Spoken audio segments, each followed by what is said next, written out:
How's everyone doing today? Today we're going to talk about the simple to complex principle, but we're going to apply it to handstands. And so we'll be breaking down some of the mechanics of how to do a handstand and how to keep safe and how to get upside down faster. So this won't be a full breakdown. We're not going to do a full breakdown of handstands because that'll be It'll be too long. It'll be too long, and we can cover some of that later. What we really want to focus on is the idea of simple to complex, using handstand as kind of our tool to show it. But so simple to complex is how we sequence every class. This is what we teach in teacher trainings, which we have one coming up soon, right, Chris? Yes, we do in January. There's teacher training coming out. If you're interested, what? The idea is that when you do simple poses or simple movements, they are prepping us for more complex movements.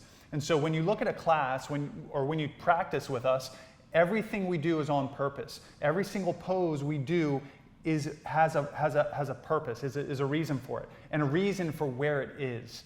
And so when we're sequencing, we're doing a simple movement combined with another simple movement that creates a little more complex movement. That complex movement may be combined with another movement that creates a more complex movement, and we work our simple poses all the way up to a pinnacle pose. Now this applies for poses themselves, but it also applies for specific movements.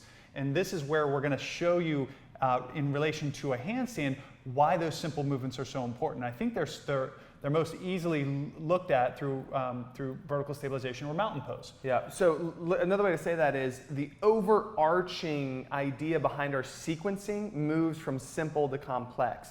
And if you dive inside of a pose and like a simple pose, inside of each pose, there's also the simple to complex process. And like John said, the simple aspect of mountain pose and how we integrate is the basis for any advanced pose. I don't care what pose it is.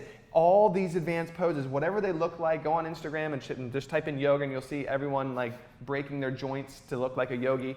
Like what you're seeing is just like the combination of all of these simple movements put together to look like this advanced pose.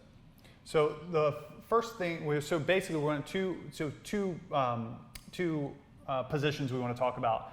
There's way more, but we just want to cover these two for this example. The first is going to be the arm, and the arm, if Chris is in mountain pose, vertical stabilization, you'll notice that the arm and the shoulder are going to do two specific movements. We're going to wrap the tricep. So the tricep is this part of the arm, it's the back of the upper arm, and that's going to draw into the body. So there's a wrapping of the tricep. This sets the head of the shoulder into its socket, and then we're going to take the shoulder blade and we're going to draw the lower point of the shoulder blade. So here's the shoulder blade, there's a lower point. We're going to draw the lower point towards the spine. These two actions of the shoulder blade drawing in, shoulder blade sliding onto the back, and the tricep wrapping stabilizes the shoulder, right? Stabilizes the upper arm, the humerus bone into the body, basically, snugs it in. You know this if you've ever picked up a heavy piece of luggage or a 5-gallon bucket of something, you naturally do it. Your body naturally does those positions. The tricep wraps, the shoulder blade comes onto the back right before you lift it, so you don't blow your shoulder out, right? Especially if it's a heavy piece, right before you lift it, you stabilize it before you start to walk. Now, when we're standing on our hands, let me pause for you right there. So here's the simple aspect. When I'm in mountain pose, I wrap the tricep and hug the shoulder blade on my back. Even though he doesn't have any weight bearing on his arm at all. No weight bearing at all. When I'm in Warrior 2, I wrap the tricep and snug the shoulder blades in towards the spine. When I'm in a reverse warrior, I wrap the tricep and hug the shoulder blade in towards the spine. I'm not doing it there because it's a necessity to keep my shoulder safe. There's no weight bearing on it.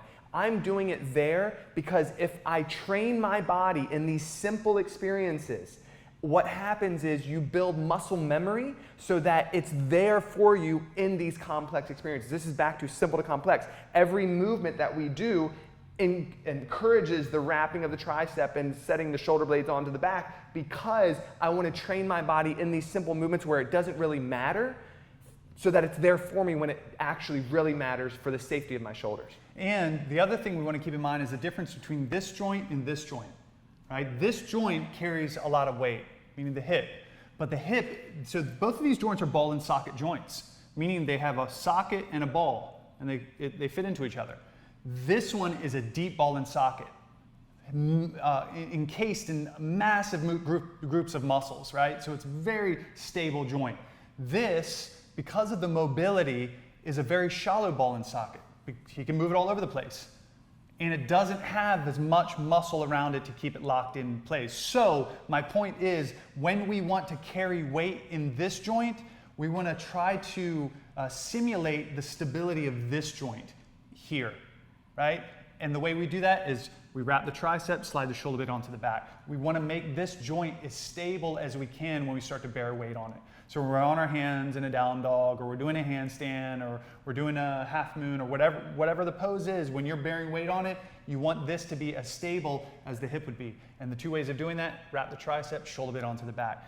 So what Chris was showing is we do this all the time. Whether we're bearing weight on it or not, we position our arm in that position regardless, so that we train it, so that it is there for us no matter what. Right? I'm always in that position, so that when I come into a down dog. Now, so difference now is my arms are bearing weight, and now it is more important for me to wrap the tricep and set the shoulder blade on the back, because my shoulders are bearing weight and I want to stabilize and protect them. He's going to do that motion to create that stability in that joint. So now his shoulder is stable and way less risk of injury if he sets his arm that way. So this joint mimics what this joint does. And this joint just does it naturally because it's a deep ball and socket and a lot of muscles around it, right? And so that's what we do all the time in simple movement. When we're in down dog, here's another example of this simple to complex. We're in down dog and Chris sweeps the leg high. Right? We always say, sweep the leg high. Lift from your inner thigh, keep the hips square, legs straight and strong.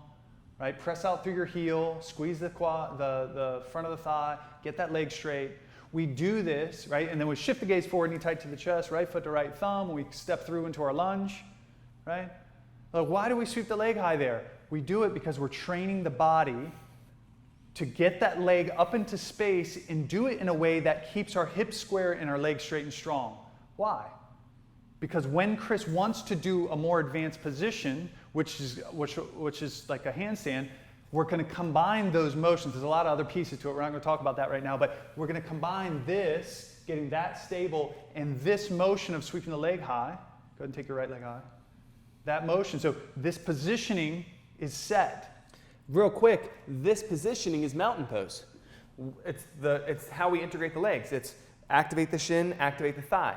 Now, when you're in mountain pose, the foot is already dorsiflexed because that's how we stand. So now I'm just mimicking that simple experience in a more complex pose, although it's less complex than a handstand, more complex than standing in mountain pose, by sweeping the leg high and doing this. And in mountain pose, his heel is behind second and third toe so that his foot is straight ahead. Right? Same thing here, heel behind second and third toe so that his toes are pointing down.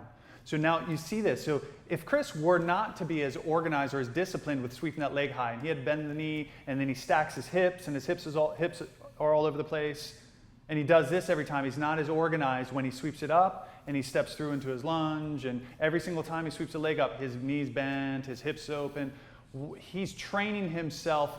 He's creating a bad habit, basically. Being lazy. He's being lazy. He's creating a bad habit so that when he actually comes up and tries to do an inversion, chances are when he takes that leg up, it's going to be bent, his hips are going to be out of whack, and when he finally maybe gets himself upside down or uses a wall to do it, he has to then try to organize his hips in space, organize that leg in space, and do all of that in order to come into this position, right?